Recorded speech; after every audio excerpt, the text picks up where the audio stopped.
E é o sistema de injeção eletrônica direta para motor Otto. Na verdade, isso aí não é muito diferente do que a gente encontra nos sistemas de injeção de diesel eletrônico. O conceito é muito parecido. A grande diferença é, obviamente, eu tenho no meio do cilindro, ali no meio do cabeçote, uma vela de ignição e uma bobina, ao invés de eu ter um injetor no meio. Isso gera um problema, porque afinal eu já tenho válvulas, geralmente duas válvulas de admissão, duas de escape, então eu tenho um espaço já muito ocupado ali, sou obrigado a colocar uma vela ali no meio e um injetor. Imagina quão complicado é tentar achar espaço para isso daí. Às vezes você é obrigado até a diminuir o tamanho das válvulas para poder colocar o injetor. Há alguns motores que eu coloco um injetor no próprio bloco. E aí eu tenho que trabalhar muito bem com a ponta dele, o bico dele, para direcionar o jato de uma maneira precisa, para não sair um jato que vai bater no outro lado do cilindro, né? Então se torna extremamente complicado o tipo de construção. Mas, em geral, é muito parecido. Eu continuo tendo a bomba de combustível dentro do tanque, motores diesel também, só que esse sistema não consegue gerar pressão alta, gera vazão alta. Então, eu carrego o combustível até o motor, aonde eu tenho uma bomba de alta pressão. Para quê? Para eu ter uma injeção com alta pressão dentro da câmara. Para você ter ideia, motores Otto, até mais ou menos 400 bar de pressão, ou bars, ou bares, né, do português certo. Então tem até 400 atmosferas na injeção. Por quê? Afinal, raciocina aqui comigo, se eu tiver a combustão dentro do... Quando eu tenho a combustão aqui em plena carga no motor, sem turbo, eu tenho entre 80 e 100 bar de pressão aqui dentro.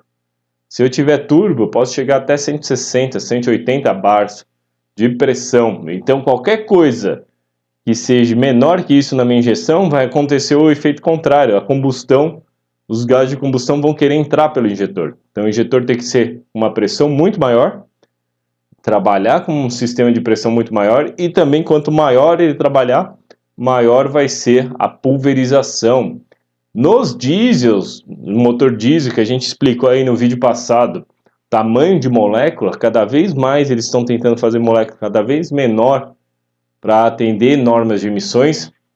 Os diesel atuais, os motores diesel atuais estão trabalhando com até 2.400 bar de pressão de injeção.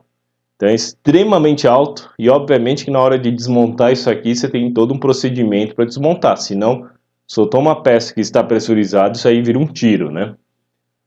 Olhando o desenho, ele não deixa de ser mais atual. Eu continuo tendo todo o sisteminha parecido que eu tinha antes, mas aqui eu já tenho um acelerador eletrônico, eu tenho sensor de pressão dentro do coletor de admissão, aí por isso ele pode calcular, por pressão e temperatura ele consegue calcular quanto de ar está entrando para o motor. E interessante que eu mostro duas sondas lambdas. Para que eu tenho duas sondas lambdas hoje em dia em todos os carros modernos? Eu tenho uma sonda lambda antes do catalisador e outra depois. E pela diferença de sinal entre uma sonda e outra, eu consigo descobrir se o meu catalisador está bom ou não. Resumindo, para não ser uma aula só de catalisador, mas ele fala, se você está em regime constante, numa estrada, lambda 1, as duas estão lendo lambda 1, e de repente você vai lá e a central eletrônica do nada dá um excesso de combustível. Então ele dá esse excesso de combustível, a sonda lambda primeiro vai ler como se fosse um degrau, um sinal quadrado.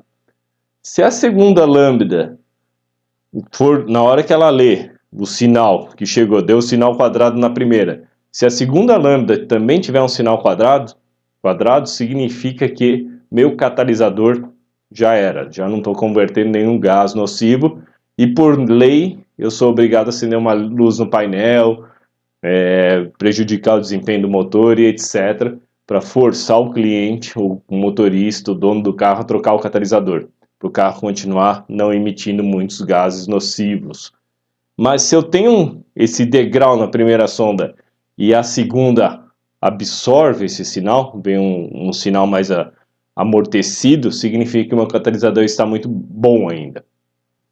E como que o pessoal aí na preparação faz quando eles arrancam um catalisador para aumentar o fluxo de ar do motor? Porque afinal o catalisador é uma peça bem restrita ao escapamento.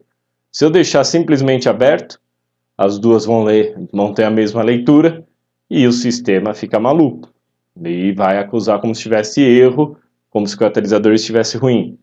Então eles fazem, é muito comum, em vez do cara alterar lá na eletrônica, lá no chip, ele desativar esse modo de segurança, é comum fazer tipo um adendo aqui do escapamento, fazer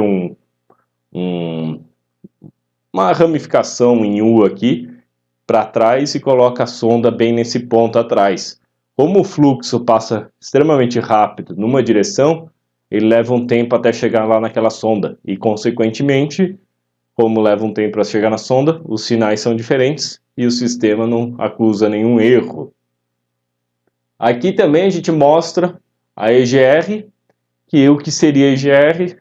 Eu pego gases do escape e reinjeto na admissão, obviamente resfriados. Não vou pegar o gás de 900 graus e colocar lá na admissão, que eu vou derreter tudo ali de plástico no caminho. Mas eu resfrio esse gás e reinjeto na admissão. Para quê? Por incrível que pareça, colocando gás de escapamento na admissão, ou seja, diminuindo a quantidade de ar que eu estou ali proporcionalmente, eu consigo diminuir a temperatura de combustão. Porque esse gás já queimado, ele funciona como um gás inerte, eu gasto energia só para aquecer ele. Consequentemente, eu esfrio os gases de escape e muitas vezes eu ganho até potência e melhora de consumo, porque esfriando eu posso colocar mais avanços de ignição sem ter detonação. Óbvio que a grande maioria aí, quando vai mexer no motor, simplesmente arranca isso aqui, acha que é uma bobeira, porque raciocina, pô, é como se eu corresse com um saco plástico na cabeça. Não deixa de ser. Mas se eu estou trabalhando com gasolina, aí eu acabo até favorecendo o desempenho do motor, porque eu consigo colocar um pouquinho mais de avanço, por incrível que pareça.